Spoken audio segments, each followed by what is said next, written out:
जिन्होंने जातियां बनाई। क्यों बाबा साहब को मनुस्मृति जलाना पड़ा? और आप विडंबना देखिए, जनरल कैटेगरी के अग्रवाल साहब आपके विधायक हैं। ये विधायक नहीं बन सकते थे अगर संविधान नहीं होता तो। बाबा साहब नहीं होते तो चाय वाले का बेटा प्रधानमंत्री नहीं बनता। ये बहुत बड़ी साजिश है। आपको मंदिर दे सकता है कोई, आपको रैली में लेकर खर्चा दे सकता है, लेकिन आपके बच्चों को फीस नहीं देगा। जिनको धर्म से फायदा है वो अपना मंदिर बनाए। हमें संविधान से फायदा है, पढ़ाई लिखाई से फायदा है, हम स्कूल कॉलेज की तरफ जाएंगे। ये संविधान हर इंसान के जिंदगी की गारंटी है। ये संविधान आपकी संपत्ति की गारंटी है। ये संविधान हर महिला के सम्मान की गारंटी है। तो बोलिए जय संविधान। मैं महाराष्ट्र की धरती पर हूं, तो सबसे पहले साहू जी महाराज, शिवाजी महाराज, साहू जी महाराज नहीं होते तो आरक्षण का कंसेप्ट नहीं आता और बाबा साहब लोकनायक न शुरू करते। शिवाजी महाराज न होते तो इस देश में प्रतिपालक क्या होता है, सत्य क्या होता है, अन्याय के खिलाफ कैसे लड़ा जाता है, वो कोई नहीं बताता। तो शिवाजी महाराज हो या साहू जी महाराज हो। और उसके बाद जो काम फूले साहब ने, ज्योतिबा फूले, माता सावित्रीबाई फूले, संत गाडगे, और जो बाबा साहब ने किया, जिसकी वजह से आज मेरे शरीर पर कपड़ा है, नहीं तो मैं कहीं गटर में होता। तो मैं कर्जदार हूं इस धरती का, पूरा देश कर्जदार है इस धरती का, और खासकर वो समाज जिसके साथ 2000 सालों तक मनुस्मृति लागू हुआ। आज बाबा साहब की बड़ी मूर्ति, प्रतिमा सुप्रीम कोर्ट में लगी है दिल्ली में। तो आप सब लोग जो इतनी देर तक यहाँ बैठे हैं मंच पर, वो तमाम लोग, मैं सबका नाम नहीं जानता हूँ, उन सबको बहुत बहुत जय भीम और संविधान दिवस की आप सब लोगों को बधाई। यकीन मानिए, हमें हमारे माँ बाप ने पैदा किया, हमारे बाप दादाओं को भी उनके बाप दादाओं ने पैदा किया, लेकिन हमें सम्मान, हमें इंसान का दर्जा, और हमारे लिए किसी ने लड़ाई लड़ी तो वो फूले, पेरियार, अंबेडकर, साहू जी महाराज और शिवाजी महाराज थे। और बाबा साहब ने अपने बच्चों की कुर्बानी दे दी। अगर वो न होते तो आज हम न होते। कभी कभी मैं सोचता हूँ, बहुत लोग कहते हैं कि मैं बहुत महान हूँ और बहुत मजबूती से बोलता हूँ, ऐसा कुछ नहीं है। मैं भी हार मांस का बना हूँ, डर सबको लगता है, गला सबका सूखता है, लेकिन जब आप फूले, पेरियार, अंबेडकर की लाइनें पढ़ते हैं, उनके जीवन को देखते हैं, तो लगता है कि ये भी तो हमारे जैसे लोग थे, ये भी तो चाहते तो अपना परिवार चलाते, बच्चे पालते। इन्होंने क्यों इस इंसानियत के लिए, मानवता के लिए अपने परिवारों की कुर्बानी दे दी? मैं इसीलिए कह रहा हूं कि दुनिया में अपना परिवार चलाना आसान काम नहीं है, बहुत मेहनत का काम है। अपने बच्चे पालना बहुत मेहनत का काम है, लेकिन इसके बाद अपना परिवार, अपना बच्चा पालते हुए जब आप किसी और के लिए कुछ काम करते हैं तो आप जीवन में महान बनते हैं। और वही रास्ता हमें बाबा साहब फूले, पेरियार, अंबेडकर ने दिखाया है, संत गाडगे महाराज ने दिखाया है। और महाराष्ट्र में तो एक से एक लोग हैं, ऐसे ऐसे यहाँ महान महाराष्ट्र की धरती पर लोग जन्म लिए हैं, जिनके मैं रात भर उनके बारे में चर्चा करूं तो समय कम पड़ जाएगा। लेकिन आजादी के पहले जो हुआ सो हुआ, राजाओं का दौर था, जो भी गलत सही हुआ सब होता रहा। मैं फिर कह रहा हूं, मैं भी उस मगध से आता हूं, उस पटना की धरती से आता हूं, जहां सम्राट अशोक का राज होता था, तो भारत अखंड भारत था। और उस सम्राट अशोक की धरती से आया हूं, उस वैशाली का हूं, जहां सिकंदर ने जब भारत पर हमला करने की कोशिश की, उसकी तीसरी पीढ़ी के बाद सम्राट अशोक ने उसी सिकंदर की देश में दवाइयां भिजवाई थी। तो हम लोग भी उस धरती के, भारत एक महान धरती है और भारत पर ऐसे हजारों विभूतियों ने जन्म लिया है। लेकिन सवाल है कि वो कौन लोग थे जिन्होंने जातियां बनाई? क्यों बाबा साहब को मनुस्मृति जलाना पड़ा, क्यों बाबा साहब को पानी पीने के लिए आंदोलन चलाना पड़ा। तो ये सब आजादी के पहले की बात है, मैं उसमें नहीं जाना चाहता हूं। गरे मुर्दे उखाड़ेंगे तो बहुत बदबू आएगी, सरांध भी आएगी। मैं आजादी के बाद की बात करूंगा। आजाद हुए देश को 75 साल हो गए और अब जाकर बाबा साहब की मूर्ति सुप्रीम कोर्ट पहुंची है, भारत के पहले कानून मंत्री की। और बाबा साहब क्यों जरूरी है, मैं किसी का महिमा मंडन नहीं करता हूं। बाबा साहब बहुत पढ़े लिखे, अगर वो अपना परिवार चलाते तो कोई उनके बारे में बात नहीं करता। बाबा साहब इसलिए महान है कि इस देश की आधी आबादी जिसके नाम पर आज राजनीति हो रही है, इस देश की महिलाएं SP, DM, collector, CM, PM कब बनने लगी? जब संविधान आया, जब संविधान ने उनको अधिकार दिया। और आप विडंबना देखिए, जनरल कैटेगरी के अग्रवाल साहब आपके विधायक हैं, ये विधायक नहीं बन सकते थे अगर संविधान नहीं होता। तो संविधान नहीं होता तो राजा का बेटा राजा बनता था। बाबा साहब नहीं होते तो चाय वाले का बेटा प्रधानमंत्री नहीं बनता। इसलिए बाबा साहब का जो संविधान है वो दुनिया का सबसे बेहतरीन संविधान है। और यकीन मानिए, मैं जानता हूं कुछ मनुवादी लोग हैं जो संविधान से अंदर ही अंदर नफरत करते हैं, लेकिन आपको जानकर हैरानी होगी, बाबा साहब ने जिनको संविधान में उन जरूरतमंदों को, महिलाओं को अधिकार दिया है, वो अभी संविधान का फायदा नहीं उठा रहे हैं। संविधान का फायदा भी अभी वही उन्हीं को मिल रहा है जो इस देश में संपन्न लोग थे, जिनको जाति का फायदा मिला, जिनको धर्म के नाम पर फायदा मिला, आज वही संविधान के नाम पर भी फायदा उठा रहे हैं। लेकिन मैं जानता हूं संविधान बहुत महीन रिश्ता है, लंबा समय लगेगा, थोड़ा वक्त लगेगा, लेकिन सबको बराबर का मौका मिलेगा। इसलिए हम सबको मिलकर इस संविधान को बचाना है। किसी ने ठीक कहा है, अगर हम सब ने मिलकर संविधान बचाया तो हम सबको संविधान बचाएगा। क्यों संविधान जरूरी है? संविधान इसलिए जरूरी है कि फिर से कोई सत्ता में हिटलर जैसा आदमी न बैठ जाए।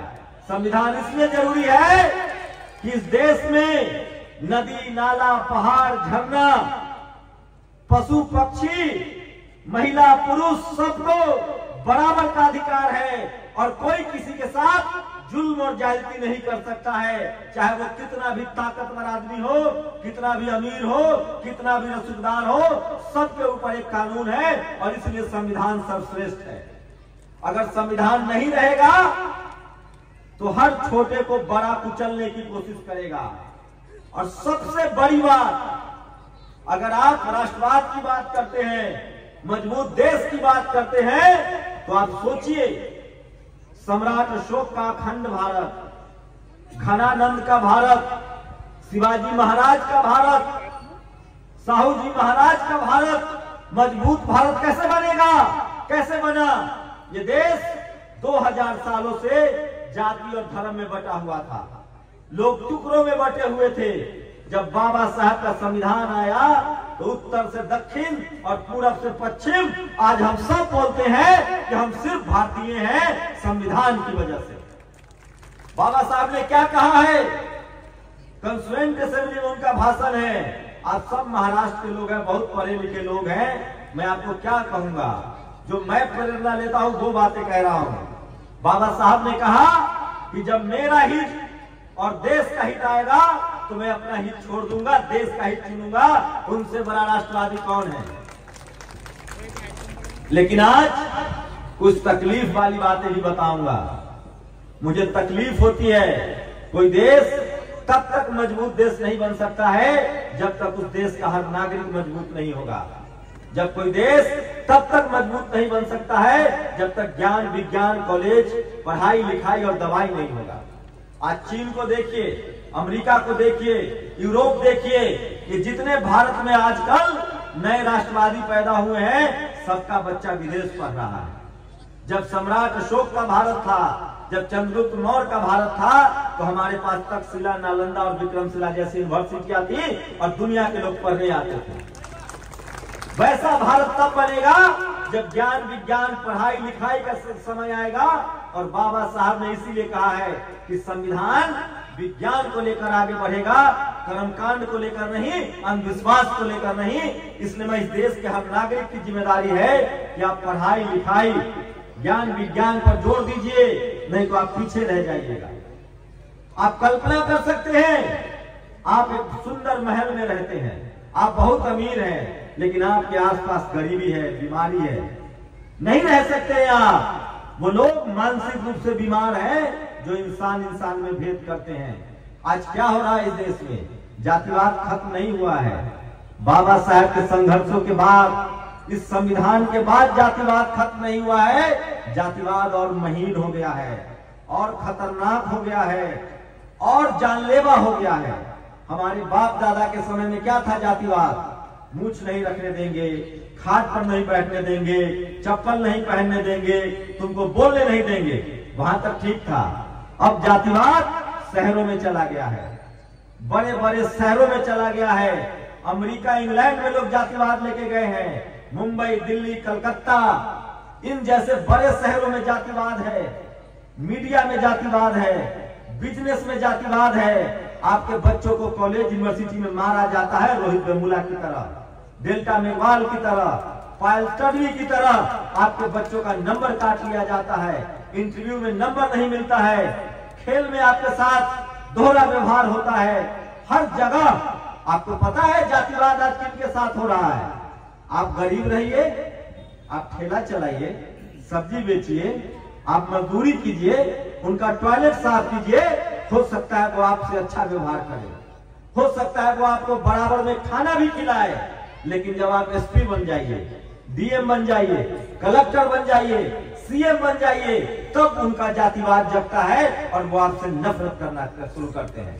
वो चाहते हैं, ये जो मनुवादी है ये बहुत चालाक है, बहुत शातिर है ये लोग। ये चाहते हैं कि आप मरे नहीं, आप लाचार और बेबस रहें, आप गरीब रहें, आपके शरीर पर कपड़ा न हो, आप उनकी चाकरी करते रहें, उनकी गुलामी करें और उनके सामने सर न उठाएं। इसलिए अब महीन जातिवाद से संघर्ष करना है। इस देश में जो भी बहुसंख्यक समाज का लोग है, जिसको बाबा साहब ने जातियों से निकालकर और SC ST OBC का दर्जा दिया, उनके बच्चों के साथ पूछिए, उनके अधिकारियों से पूछिए, अरे छोड़िए, उनका CM PM से पूछिए, उसका मुख्यमंत्री भी जेल जाता है। और इस देश में बड़ा बड़ा भ्रष्टाचारी 10-10 हजार करोड़ का घोटाला करके विदेश में मौज कर रहा है। और इस देश का SC ST OBC, दलित, पिछड़ा, आदिवासी, किसान खीरा चोरी के खीरा समझते हैं, खीरा चोरी के झूठे आरोपों में जेल खट रहा है और वो हीरा चोरी करके मजे कर रहा है। इस सब पर बात करनी पड़ेगी। चोरी का तरीका बदल गया है। आज इस देश की महामहिम राष्ट्रपति जो आदिवासी समाज से आती है, उन्होंने कहा है कि अब हाई कोर्ट, सुप्रीम कोर्ट में जजों की भर्ती परीक्षा से होनी चाहिए। आप सब लोगों को दो काम करना है। हम लोग सब काम करते हैं, सड़कें हम बनाते हैं, बिल्डिंगें हम बनाते हैं, हल हम चलाते हैं। अब तो IAS IPS भी बनने लगे हैं, अब तो थोड़ा बहुत व्यापार भी करने लगे हैं। बस एक काम नहीं आता है, जीभ चलाना, बोलना। इसलिए बोलना शुरू कीजिए, लिखना शुरू कीजिए और सोचिए, बाबा साहब का संविधान न होता और ये सोशल मीडिया न होता। मोबाइल क्रांति है, इसको क्रांति कहिए। बहुत मुश्किल से विज्ञान जो भी हमें मिला है, विज्ञान की वजह से मिला है और ज्ञान की वजह से मिला है। बहुजन समाज के लोग 90% आबादी है हमारी। बिहार सरकार ने जाति जनगणना करा दिया है। इस देश में जल, जंगल, जमीन, धरती, संपत्ति का बंटवारा होगा और 100 में 90 शोषित है, 90 भाग हमारा है। इससे कम पर काम नहीं चलेगा। और हमें कुछ भी लड़ाई झगड़ा करके नहीं चाहिए, हथियार के दम पर नहीं चाहिए। हमारे जंगल के भाइयों को बहकाया गया, आदिवासियों को हथियार पकड़ाकर नक्सली बनाया गया और गुलछर्रे उड़ा रहे थे शहर में बैठे लोग। हमें बाबा साहेब के रास्ते पर कलम के सहारे अपना संवैधानिक अधिकार लेना है, न ज्यादा न कम। बराबर का अधिकार चाहिए, हमें बराबर का सम्मान चाहिए। और इसके सुन लीजिए आप लोग, बाबा साहब की लाइन है, जिंदगी बड़ी नहीं शानदार होनी चाहिए। और इसलिए लिखना, पढ़ना और बोलना शुरू कीजिए। सम्मान की लड़ाई है ये। दुनिया में कोई अमर होने नहीं आया है, कोई अमृत नहीं होता है, कोई 100 साल से ज्यादा नहीं जिएगा। सबसे ज्यादा बुद्धिस्ट जीते थे। इस जिंदगी में सम्मान, नाम, शोहरत जरूरी है और उसके लिए जरूरी है कि सम्मान से आप जीना सीखिए। अत्याचार न करेंगे न अत्याचार सहेंगे। जो हमारा संवैधानिक अधिकार है, आज संविधान दिवस है, उससे कम पर कोई समझौता नहीं। और उसका एक तरीका बाबा साहब ने बताया है। मैं फिर कह रहा हूं, 2000 सालों की गुलामी की बेरिया काटी है बाबा साहब ने। ये जो जातिवाद से हम पीड़ित थे, हमारे ऊपर जो अत्याचार हुआ धर्म के नाम पर, जाति के नाम पर, बाबा साहब का विजनरी थे। एक वोट का अधिकार देके गए हमारे। सत्ता वो ताला की चाबी है जो हर दरवाजे खोलेगा। जिस देश का बहुजन समाज, इस देश का बहुजन समाज अपने वोट के ताकत को समझ लेगा, उस दिन चपरासी से लेकर और चीफ जस्टिस तक और सीएम पीएम वही बनेगा, क्योंकि 100 में 90 जनसंख्या हमारा है और हमें नहीं ठग सकता है कोई। मान्यवर कांसिम राम साहब ने इसलिए कहा था कि आरक्षण से लेंगे एसपी डीएम और वोट से लेंगे सीएम पीएम। ये जागरूकता बहुत जरूरी है। और सुनिए आप लोग, बोलना शुरू कीजिए। शब्द में शक्ति होती है। दुनिया में सबसे निकम्मा लोग बोल बोलकर सबसे ऊपर बैठा हुआ है। और इस देश का मेहनत का आदमी भूखे सोने के लिए मजबूर है, उसके शरीर पर कपड़ा नहीं है, वो लाचार और बेबस है। हम लोग हैं असली राष्ट्रवादी, जो इस देश का हल जोतता है, किसान है, मजदूर है, जो बिल्डिंगें बनाता है, सड़कें बनाता है, फैक्ट्री चलाता है। वो मेहनत कश इस देश का सबसे बड़ा योद्धा है, सबसे महान है, जो लोगों का पेट पालता है। और हमें जरूरत है अपने बच्चों को, संत गाडगे ने क्या कहा, थाली नहीं है तो हाथ पर खाएंगे, लेकिन अपने नस्लों को स्कूल और कॉलेज भेजेंगे। गरीबी उठाइए, कम कपड़े पहनिए, मजदूरी कीजिए, लेकिन हम अपने बच्चों को मजदूर नहीं बनाएंगे। मेरे माँ बाप बकरियां पालते हैं, आज भी अब शौक से पालते हैं। मैं मजदूर घर में पैदा हुआ, पढ़ा लिखा और तब जाकर आपके सामने बोल रहा हूँ। ये बहुत बड़ी साजिश है। आपको मंदिर दे सकता है कोई, आपको रैली में लेकर खर्चा दे सकता है, लेकिन आपके बच्चों को फीस नहीं देगा।